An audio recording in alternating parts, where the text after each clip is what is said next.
Pas.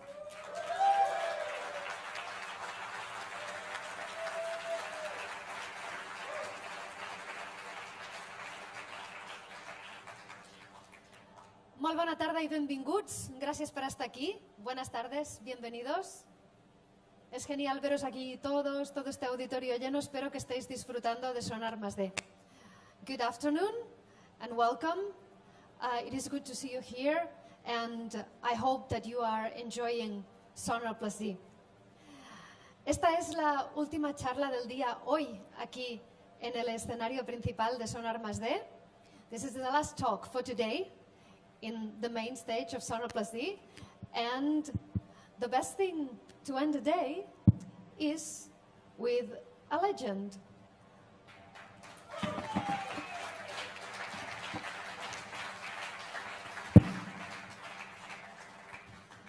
Once upon a time, not so long ago,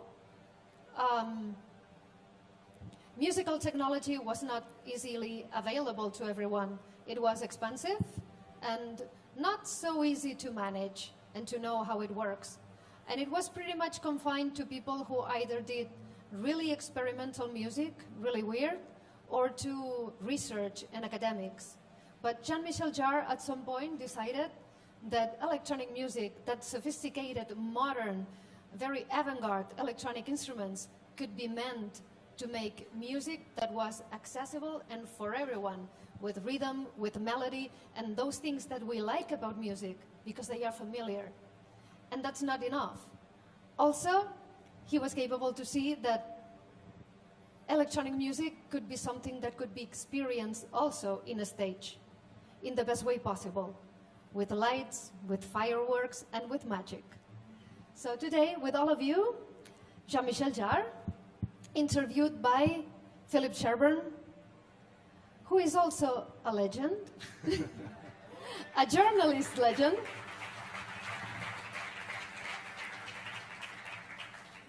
who will talk about technology, music, and life, and things with Jean-Michel. So please, again, this applause, and enjoy. Thank you. It's working now. Yes. And first of all, you can notice who is the pro. Look at his mic, you know. Exactly. Cyborg. And who is the amateur? So I wanted to start, I mean, first of all, thank you for being here with us today, Jean-Michel. Since Sonar is a festival largely about technology and creativity, I wanted to start off by going back in time. And I was curious to know what your first encounter with a synthesizer or an electronic instrument was. I mean, nowadays they're easy to, you stumble across them everywhere, but in the 1960s, they were super rare. And so I'm curious, what was the first time you came in contact with one, and what was your reaction? I mean, had you kind of expected something like that? Did something open, did the skies open up for you? What was it like? Actually, what happened is actually I've always been involved and interested by processing sounds. When I was a kid, I was working with and having some local rock bands, and I was already trying to process my guitar solos and organ solos by processing sounds on an old tape recorder and guitar pedals and things like that. And actually, I've been involved in electronic and electronic acoustic music by actually the drummer of my rock band, who was linked to a very obscure center linked to public radio in that time. He said, "Oh, you should go there because you will meet some crazy guys a bit as crazy as you are." So I went there and I discovered the GRM, the Music Research Center, headed by the man who became my mentor and my professor, Pierre Schaeffer. It was actually in days where the notion of synthesizer was not really existing yet. The whole idea, and it has been a shock for me, was for the first time meeting one man saying that music is not only based on notes and on solfeggio, but on sounds and noise. And you can use a microphone like this and going outside and recording the sound of the wind, the sound of the street, and making music with it. And this whole concept changed my life and changed and also was corresponding of what I was thinking about. And I know that we'll talk later about the link with music and electronic music with the social or political context of that time. And it was in that time where the student revolution happened. We were rebelling against the establishment, and in music, especially the establishment of and the dogma of classical music, and even the establishment of rock. And so it really made, and the first electronic instruments was really not even a synthesizer. We're not talking enough in electronic music that the roots of electronic music are coming from radio stations and public radio stations. I mean, Stockhausen on one side in Germany, linked with public German radio, and in France with GRM and Pierre-Henri, Pierre Schaeffer, all these people. I mean, linked with, they were linked and depending even economically of public radio. And actually what we were basically working with oscillators and filters coming from what the guys, the engineers of the public radio were using to set up the emitters and the transmitters. So that was really the beginning of what became later on synthesizers made of oscillators, filters and things like that. But at the beginning we were just stealing and hijacking some tools which were not designed for making music, but more for setting other technique linked with radio stations. So it became this idea of taking machines not made for music, but just sound production, and then actually composing with them. Exactly, and then I decided to get my first synthesizer, and in a very symbolic way, I sold my electric guitar and my amp to go to London and purchasing my first VCS3, the EMS, and that was the kind of poor version of the big Moog. I mean, it was really symbolic of what Europe was after the war, where everything was smaller in Europe, and the VCS3 was smaller than the Moog, modular Moog, but fantastic machine. I'm going to still even using it tomorrow night, because it's one of my fetish. You were trained, I mean, you were a trained musician, you studied piano, you studied music theory, and the Synthi had no keyboard interface, as I understand. It was a pin modular knobs. Was that, did that kind of open up new possibilities for you when you were confronted with a synthesizer without a traditional keyboard? Yeah, absolutely. You know, I think every generation generates its own new range of instruments, and as we know, technology is dictating styles and genres of music. It's because the violin has been invented that Vivaldi did what he did. It's because the fact that the saxophone existed, or the trumpet, that Miles Davis did what he did. It's always, and the synthesizers, it's and because of people such as Pierre Schaeffer, and this whole period you are mentioning now, is the Sonar wouldn't exist without these people. You have been through all of the major waves of electronic music production since the 1960s, and I mean analog, digital, hybrid, analog, digital, VSTs now, and I know that in the 80s you complained that there was too much emphasis on kind of a preset culture and the idea of taking pre-programmed sounds and essentially just manipulating them as opposed to really engineering or imagining our own sounds.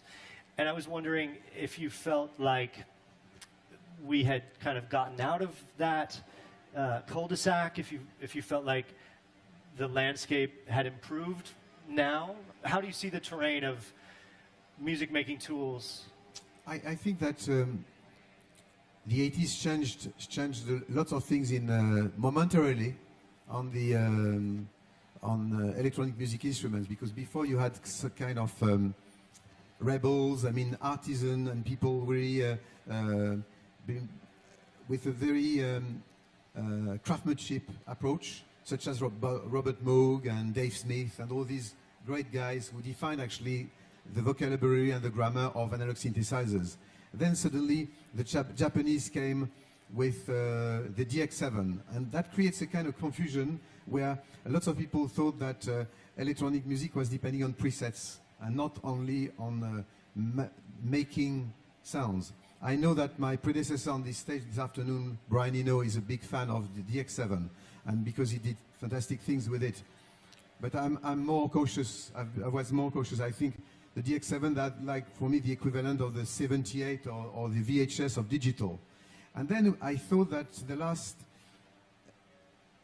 we are now in the golden age of electronic music, because we can match with digital what we could have done with analog, and there is no competition or saying this is better than something else. I mean, which is great now is actually we have the possibilities, whatever we want to do, to choose more an analog instrument, a modular synthesizer, a VST or a plugin for what we want to achieve.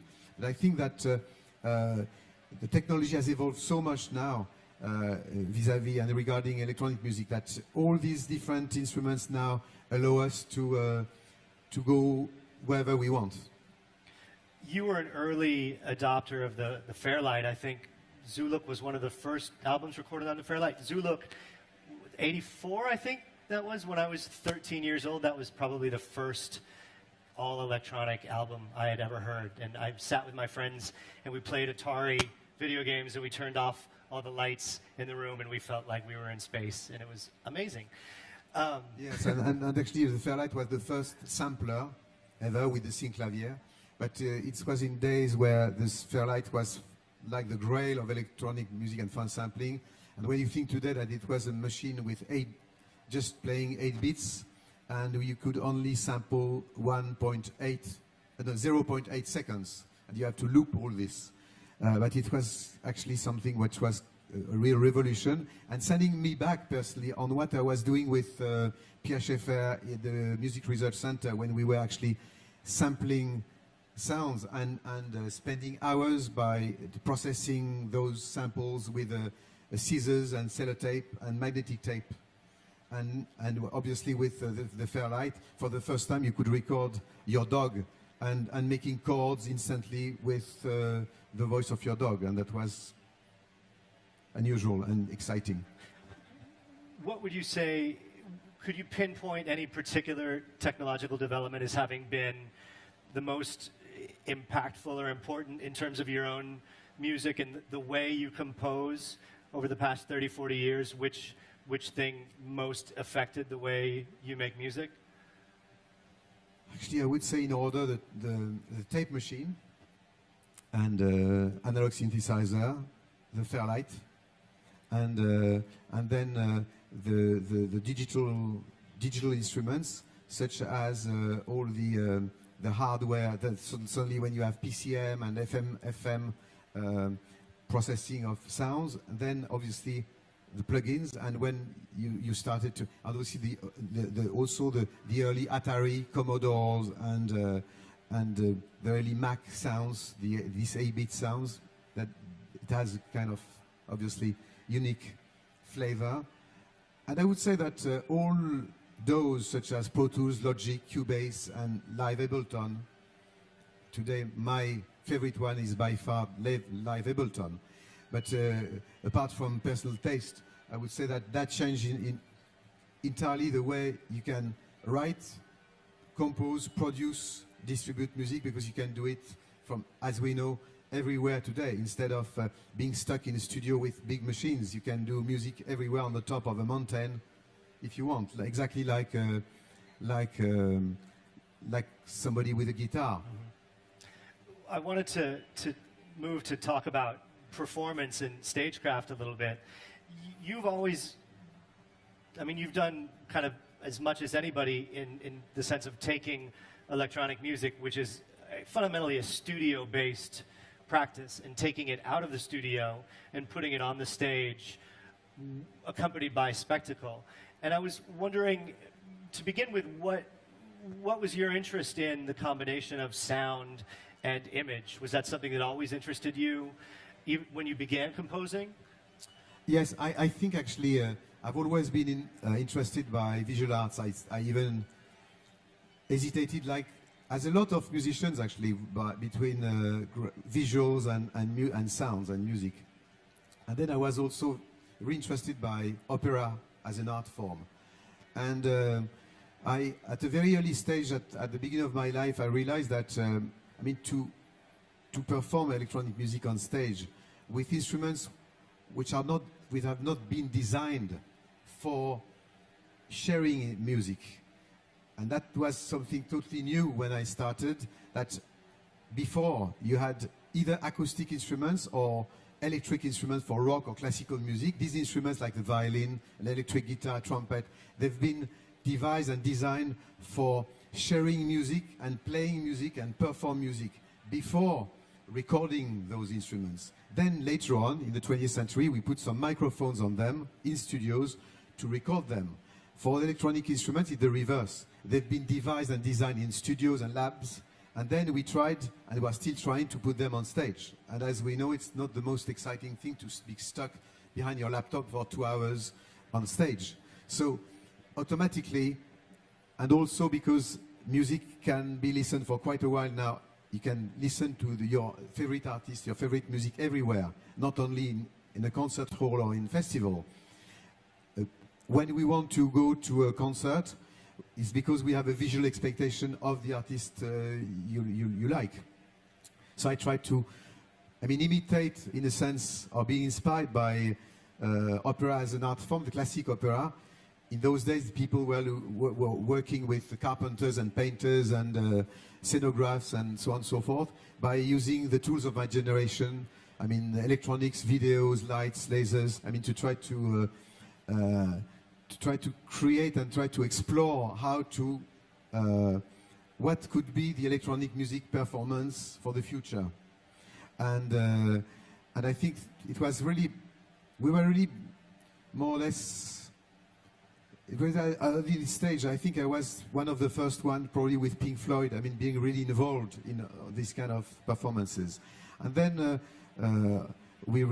now it's becoming a kind of grammar and vocabulary, quite traditional and classic.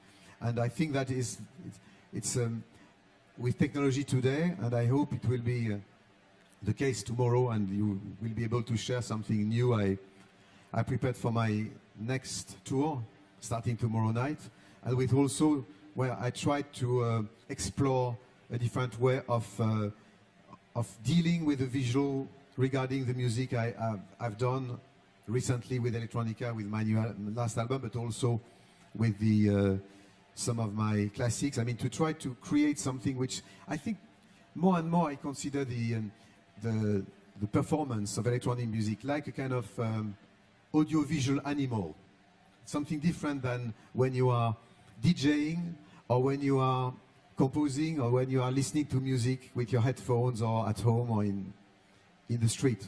Something different.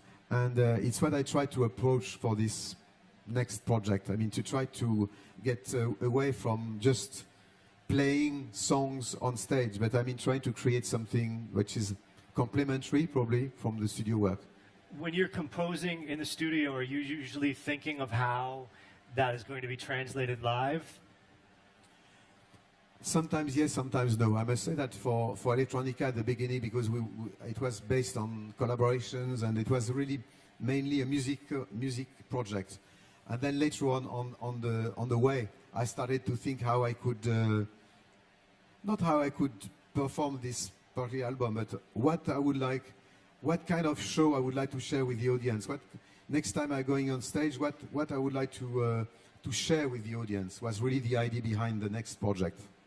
So one of the things in tomorrow's performance that you're going to be sharing with the audience is a cameo from Edward Snowden, who you worked with on your electronica album. I guess it was Electronica 2. We have the video, a video from Edward Snowden to watch right now, correct? Yeah, I think it's a video just about his intervention. I mean, Edward Snowden is not obviously an artist, he's not a DJ, he has no ambition to becoming an iconic figure at Sonar, but I mean, it seemed to me quite important. Maybe you want to show it? Or yeah, do you want let's me watch to the comment? video, and then Yeah, I'd like to yeah. talk to you about Edward Snowden. Yeah. Technology can actually increase privacy. The question is, why are our private details that are transmitted online, why are private details stored in our personal devices any different than the details in our private journals? I think, saying that you don't care about privacy because you have nothing to hide is no different than saying you don't care about freedom of speech because you have nothing to say. It's a deeply antisocial principle because rights are not just individual, they're collective. And what may not have value to you today may have value, to an entire population, an entire people, an entire way of life tomorrow. And if you don't stand up for it, then I will. It's just actually a short comment that I wanted to integrate in this Electronica project and in the concert. So, I mean, to cut this long story quite short, one of the recurrent themes of my last project, I mean Electronica, is this kind of ambiguous relationship we had with technology. On one side, we have the world in our pocket, through our smartphones. On the other side, we know that we are spied from the outside world. But beyond this, I think that probably electronic music has two sides. You have the hedonist part, which what is happening right now on the other side of the wall, where we all love to have fun and dancing till the end of the night and having fun. And also you have a link with the social context of electronic music. Every style of music at one stage is obviously the reflection of the time, the signs of the time. It was true for jazz, it was true for rock, and it is true today for electronic music. And it's interesting and important to talk about all this at Sonar, because Sonar is probably one of the few festivals in the world, trying to explore all the aspects of electronic music. The most popular genre of music today is carrying today. What does it mean regarding our society? And when I started electronic music, I briefly said that it was, in a sense, a statement as a teenager we were doing, questioning the power in place. The power in place was the establishment of classical music, even the establishment of rock at these days already. When you think about Jeff Mills, for instance, and the techno of Detroit, with underground resistance, was actually a political statement for the Afro-American in the States, saying, hey guys, the techno is not only white, it's also, the black people, they have also their place. It was also born because of the crash of the car industry, this Rust Belt, as we were saying. And if you take the techno scene in Berlin, it's also born from after the fall of the Berlin Wall. So you have this, and I think when I was recording Electronica, one of the recurrent themes of Electronica is this kind of relationship we have with towards technology. And today, because we are doing and dealing day-to-day basis with electronics, with internet, with Dropbox, with WeTransfer, with all these tools, toys, but also tools, maybe more than an average guy in the street. We have, we probably are more sensitive to and more adapted maybe to express also some risks or some darker side of technology. And this is one of the recurrent themes of this album, what we've done with Massive Attack, with this track I called Watching You, about the CCTV, with Laurie Anderson, with this song Rely on Me. It's a song about the idea, we started from the idea that lots of us and lots of people these days are touching their smartphones more than their own partner, and we did a song on that with, and it's a recurrent theme. And when I was recording this, I heard about, like all of us, about Edward Snowden, and I've been really touched by him for two reasons. First of all, I was hearing he was saying the same words as my mom was telling me when I was a child, because my mom was a great figure in the French resistance. And in 1941, when she went into French resistance at a very early stage, it was in days where resistance were considered by lots of people in France, by troublemakers, and even for some of them by traitors.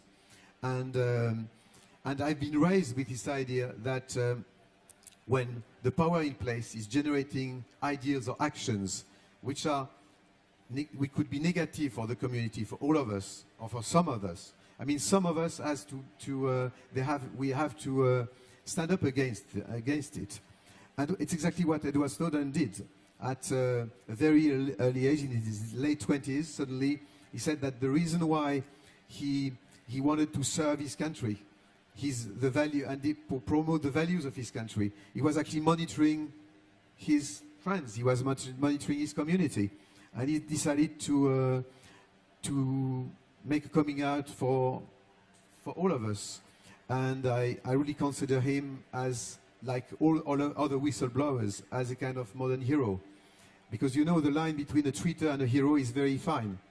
I mean, it depends on which side you are, obviously, but also about time and history, how time and history is going to filter all these actions. We should never forget that, talking about America, America has been founded on an act of resistance. And these guys back in time were considered as traitors regarding the king. And every social progress have been made against the law, against the power in place. Abolition of slavery, the abolition of prohibition, the right of votes for women, the mariage pour tous in France. I mean, recently, all these social progress have been made against the power in place. And I think today electronic music has a role to play. We are not politicians. I hate, artists, or I don't like artists, or I don't agree with artists. I mean, transforming the stage to talk about politics, and between songs saying, save the penguins, save the Amazonian forest. It's not our job, I think. But through our art, through our music, as a DJs, as an electronic performers, as a visual performer, I think in a surreal, artistic, provocative, artistic way. I mean, it's good to share convictions and ideas. And it's the reason why that I decided to, through The Guardian, the British newspaper, who've been the first one to publish Edward Snowden's revelation, to try to be in contact with him. Then I went to Moscow. I discovered a very interesting young man, founder of electronic music. I mean, he's a fan of all these early sounds of Atari and Commodore's 8-bit sounds of the... sorry, I'm actually turning your back, which is not really nice, actually. So I should be like this. I'm talking a bit to you, right? And because this man is not the only man in the room, so I should also talk to you. No, and I actually... and then I went to Moscow and he was very excited by the project. Again, he has no ambition. I read on some American newspapers saying they are now, it was slowly becoming a star and all this. I met a very shy man, very decided, very strong, but he doesn't want to become an iconic figure. He doesn't want, obviously, to become an artist. He says, I'm an engineer. And he says about himself, I don't think an engineer is something quite cool, even if I think that he's really cool, the guy. And we said, okay, what kind of collaboration we could make? And we decided that it could be interesting to have him doing a very simple talk-over, 2 or 3 sentences, resuming the reason why he did what he did, what you just saw and that we just shared with you now. And that the track should evoke, and we talked about that, should evoke what? Should evoke the idea of this kind of, should be a kind of speedy, kind of techno track, like a kind of techno soundtrack of symbolizing the idea of this mad quest that our society has vis-à-vis and regarding big data and more informations, but also this kind of mad hunt that the three most important organizations in the world, FBI, NSA, and CIA, is having against one young individual man. I thought it was, and this is how Exit, this track, has been born. And it's all about, we all in electronic music, in a sense, not all, but some of us, like activists. When I started Oxygen, I was really, and I know that Brian Eno talked a lot and certainly very well with the talent we know about the relationship between art and politics, and I would say beyond this, or especially because at Sonar, that electronic music has regarding politics or the social context. And I think that electronic music can have a big power because of this link with technology to, just share with people. Technology is neutral, right? But it's entirely depending on how you use it. It's like the fission of atom. You can, it created big progress in biology and science on so many different levels. But also we did the atomic bomb. With technology, with internet, it's exactly the same thing and the same risk in a sense. So I think that it's very interesting, and I thank Sonar for having organized, apart from the concerts and the DJs and performances, this kind of chat where we can all, and all these exhibitions, trying to explore how with technology we can also say, not stop, but be careful about the abuse or the wrong use of technology. And this is the reason I think that Edward Snowden has a place in this Electronica project, and that I'm really grateful that he accepted that he could be sharing the stage with us tonight and for the next 2 years. Maybe this is a very basic question, but I'm super curious about when you actually reached out through The Guardian. You did an interview with them and you told The Guardian, I would like to speak to Edward Snowden, can you put me in touch? How long was it until he responded? I know you set up a Skype call with him. What was that like? None of us in this room have spoken to Edward Snowden. None of us even know how to get in touch with him. And then when you went to Moscow, it sounds very cloak and dagger, and I would just love to hear more detail. No, the whole thing, yes, was a little bit like a kind of spy movie. Because the first time the Guardian people at The Guardian have been really great, helpful. Obviously, without them, I won't be here talking about him. And they were very intrigued. And they said, but they gave me a contact. Was actually the man in between, and I can say his name is Ben Wisner. He's actually the lawyer involved in this great movie, if you haven't seen it, who got the Academy Award called Citizen 4.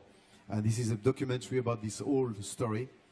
And I've been in touch with this man, and he's been immediately very enthusiastic about it. He created the link with Edward, and we set up a first meeting with him from my studio, and I had a very long URL address, long as my arm, on my computer. And at one afternoon, it appeared like by magic on my video screen, like we just see. We just see it. And the first conversation, lasted almost 2 hours. We talked a lot about different things. I explained the reason why I wanted to contact him, and immediately he was very enthusiastic about it. And then we decided a bit later on that I could go to Moscow to meet with him. It was not very easy over there, as you can imagine. And then we spent some time filming him and doing the live version for the concert. Where did you meet with him in Moscow? Sorry? Where in Moscow did you meet with him? In a neutral place, at his home? Yeah, it was a neutral place. I'm not going to reveal the address for obvious reasons. You were speaking about technology and sort of the possibilities that especially the internet has afforded us, but also the great risks there. And I'm thinking specifically in terms of risks to artists and musicians. I mean, we've seen the ability of artists to make money and get paid and make a living has really withered and died in recent years. A lot of artists are struggling. Do you feel optimistic about the future? I mean, what we're seeing here in Sonar Plus D is a lot of people working on technologies. Some of them are technologies to make music. Some of them are technologies to share music over the internet. Do you feel optimistic about our ability to kind of preserve, to get through this moment and continuing to support a musical culture using the tools we have? I would say that, you know, Kennedy said once, we are going to go to the moon not because it's easy, but because it's hard. So I'm going to say that I'm optimistic for the future, not because it's easy, but because it's going to be hard. And I think that, you know, generation after generation, you have this attitude of people, we all know that yesterday was better and tomorrow would be worse. And I'm not sharing necessarily this. I mean, every generation found solution. We are very flexible animals, and we can adapt. We can adapt ourselves. I mean, the problem is with technology is today is actually we have to be. You just said about intellectual property, and this is something that here at Sonar we should talk more. Because intellectual property is not only a matter of money. It's not only at all a matter of knowing if it's just if some artists are going to be to have lots of money or not. It's not that. It's part of our human rights. It's like ecology. When I first did the oxygen, we were not that many people to be interested by environment. And we are considered as neo-hippie and dreamers. And you know, these days, I mean, everybody is more or less conscious of that. The same thing for intellectual property. I mean, what I mean by this is actually, each time, I mean, you know, music has never been distributed and never been available as much all over the world. Music never generated money than today, as much money as today. But the authors and artists never got so little. So there is a kind of total crazy unbalanced situation that we have to adjust. We have to find and we have to create and invent a new business model for the 21st century. And here at Sonar, because I mean, we are linked with technology, maybe a little more than in other sector of music. You have and we have to think about what could it be.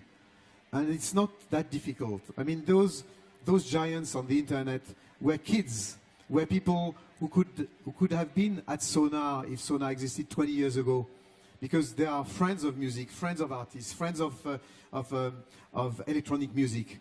But they created concepts which became monsters. And these monsters, we have to deal with them now. And we have to sit at one moment with all these guys to try to find the new business model for the future. And it's easy. It's easy because I would give you a very simple example. I mean, if tomorrow there is a concept called private copy, it exists in some countries. It means that on every device, on every computer, every smartphone, you have few cents going to an international fund for creators, not only for musicians, for photographers, for filmmakers, for writers.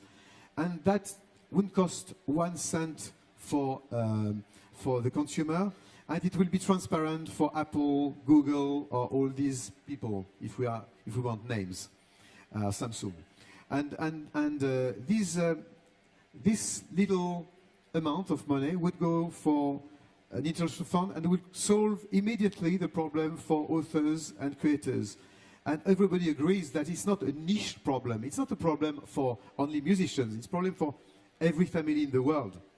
in every family, I'm not talking about me, I'm not talking even about you guys in this room, because we are adults. But for the kids of the next generation, they would, if we don't find a solution, they would just abandon their dreams. You wouldn't have the next Jeff Mills, the next Tarantino, or the next Brian Eno, because we just have to find a decent economy. It's not a matter of trying to get money and try to get money from the community. It's just to get to have a decent living like anybody else in society. And I would say that you take Spotify.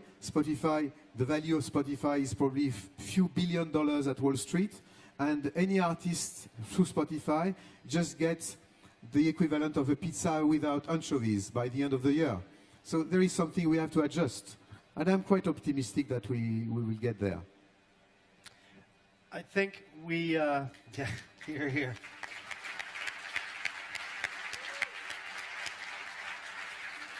We have time for just a couple of questions from the audience. I don't know if there's a mic that can be passed around. If we have any questions out there, there's one in the front row here, and then the center after. Hi, amazing talk, and sometimes like all this thinking is normally thinking on like the first word. Do you have any like any other idea for like third world countries like Brazil and like or even South America where like creators does have like a very hard path to ramp up and stuff like that?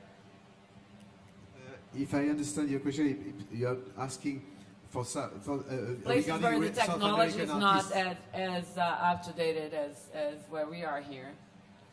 You mean the difficulty of artists in South America? And even to pay, like, the idea about paying like 1 cent for everything or Exactly. having that is like, is very useful if everybody is connected. It's like, if in places that you only have a phone, it is more hard. Yeah, thank you for asking.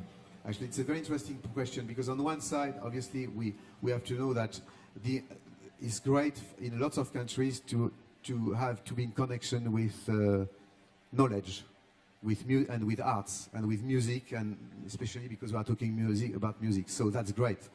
But as you are mentioning South America, it's not when I was saying it's not only a matter of money. It's because if we don't find quite urgently a decent business model for artists and for creators in general, every day passing, we are weakening the culture of every country. Because what makes the identity of a country is its art, it's its music, it's its cinema, its literature. And I mean, we all love Google, but Google, even the logo of Google is quite frightening. It's looks like Teletubbies TV, It's looked like a very kind of, a brand for 5 years child and children. But behind there is a kind of more obscure way. We all agree that it's great tools, and we want to have that. But we don't want to Googleize the planet, because each time is going to weaken the identity of our countries, or every country. And in South America, for instance, you have a big problem with intellectual property, where suddenly everything should be free, and each time this is reinforced as a mad idea, we are weakening Brazilian music, Argentinian music, Chilean music, cinema, literature. Is the reason why that it's not only for Europe and America. It's we talk about emerging countries, even like Africa, for instance. There is an emergency. It's like talking about the Amazonian forest on a more artistic level. But the future of music, the future of photography, of cinema is like the Amazonian forest. It's in danger. We just have to take care of it and just to be conscious. And it's to us don't wait after any politicians to take care of it. The politicians are actually the reflections, the reflect of ourselves, of the electors. So we have to move our ass to, sorry to say that, to change things. I think there was a question in the center back there. Yeah. Looking back at your different concerts, could you choose one concert or tour in particular that you feel succeeded in particular well with this fusion of image and sound? And also, why would you choose this concert or tour? Thank you. You know, what I'm going to say is not just a joke. I really hope it will be tomorrow night.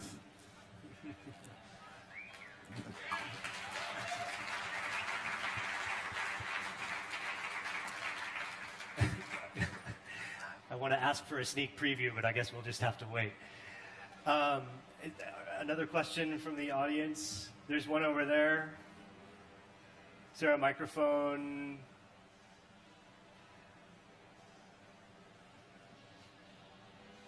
Hi. Thank you very much, Jean-Michel, for your presentation. Very interesting. I wonder, talking about intellectual property rights, putting them in connection with the electronic music, this campaign that has been launched by AFEM, the Association for Electronic Music, which consists on an improvement of the collections and distribution system of the collecting societies all around the world. And also considering that nowadays you are president of the CISAC and have been re-elected as president of CISAC, which is the umbrella organization which joins all the collecting societies around the world. Could we do something for improving the distributions of royalties to the electronic music right holders?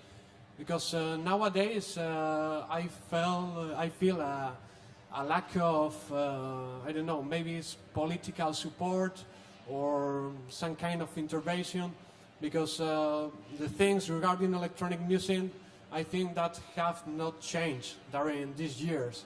And I wonder if you, as an electronic music flag, you could do something, even from a political point of view, maybe going to the collecting societies and tell them, please attend the electronic music.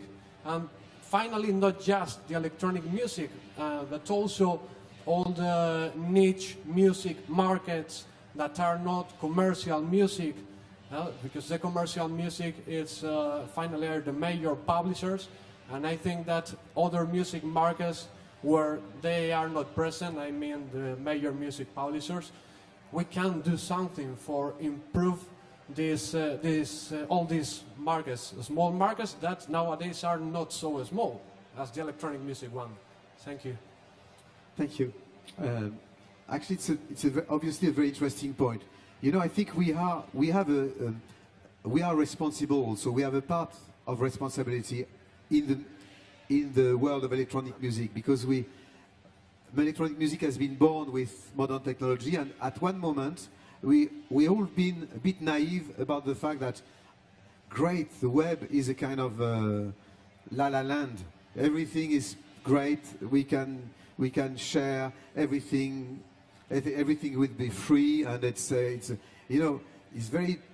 dangerous, the concept of somebody selling you something which is going to be free, because he's selling something, and behind the concept of being free there is something else.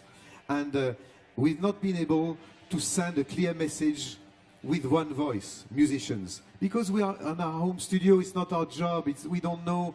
Obviously, we don't care, and also we want our music being shared with the maximum of people.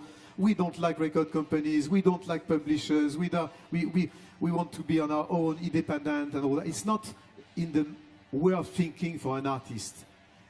This is our vulnerability. This is our weakness. We have now to send a clear message.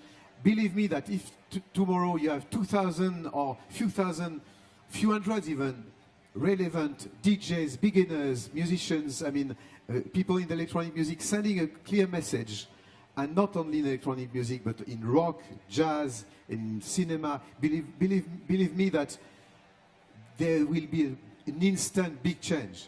You know why? Because these big companies on the web, we say, oh, they are monsters, we can't do anything.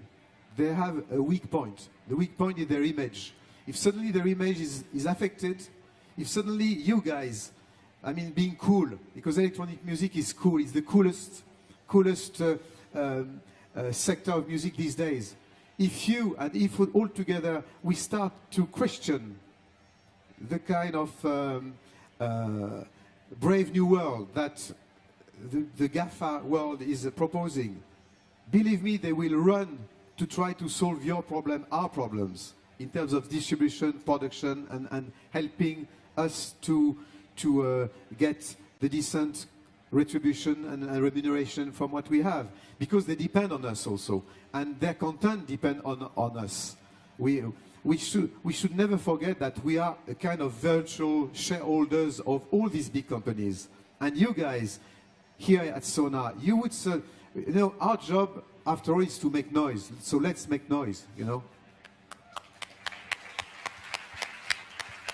I think there was a question back there.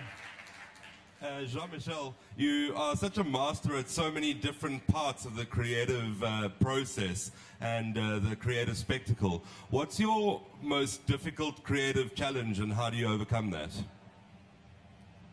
I think it's to try to, I mean, these days, you know, it's, I mean, we know that visual is everywhere. We are all zapping on YouTube. We are bombarded by images and visual all the time. So how to, and lots of concerts I've seen recently, I mean, or you go to a series of clip video on song after song, or you have something quite predictable from, it's like using a compressor in music where the level is the same from the beginning to the end. It's visually, I have the feeling that sometimes it's a bit like this. And at the moment, my challenge, and I hope that you will be able to share this tomorrow, and that I will try to prove what I'm trying to tell you, what I don't know, but I tried actually to try to explore this, to try to think about what could it be about if the visuals were not only just an illustration of the music, or just nice graphics bombarded with the kick and the bass drum, but something else, keeping the energy, but also using the technology to try to, I don't know, to help creating the soundtrack and the visual track to the film that the audience can have in her mind, or in their mind. This is what I think the future of electronic music performance, but music performance should be, in my opinion. Unfortunately, we don't have any time for any more questions, so that's the end of our chat. But thank you, Jean-Michel, so much for being here. I just would like to talk about something that we were just mentioning before we went on this stage, about the future of music. And because at Sonar, I wanted to share this thought with you, a simple thought about the future of music, where we are going. I mean, I just spent 5 years of my time collaborating with great artists from different generations in the electronic music scene and beyond. And I was wondering, and it's just something I wanted to share with you, and that will be a hell of a challenge to resist, or to be in the resistance and being creative from this situation. I don't see that necessarily it's a dark future, but it's going to change so much the way we are dealing with machines today, when the machines will be able to respond on an artistic level, not just as a feedback of what we are doing. So I just wanted to share this simple thought with you all, guys and girls. Thank you for sharing. Thank you.